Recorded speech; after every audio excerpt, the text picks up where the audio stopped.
back with another huge giveaway. If you missed this car at Summer Nats, we have a 1973 HQ GTS Tribute, painted in the beautiful Azura blue. This HQ is pushing 520 horsepower thanks to its brand new hydraulic roller 400 cubic inch small block shed. Bolted on the sides is a set of 4-in-1 pacemakers flowing into a twin 3-inch exhaust system backed by a turbo 350 with a 3500 stall. Moving inside the car, the all-black long grain and houndstooth trim is absolutely beautiful.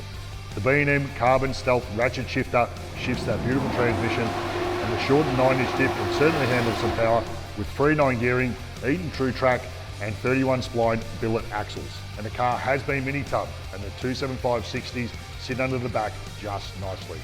Now this car is rolling on genuine auto drag centerline rims also.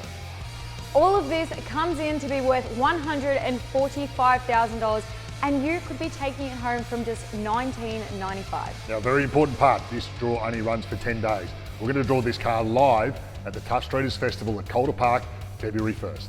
So get your tickets in, guys, and best of luck.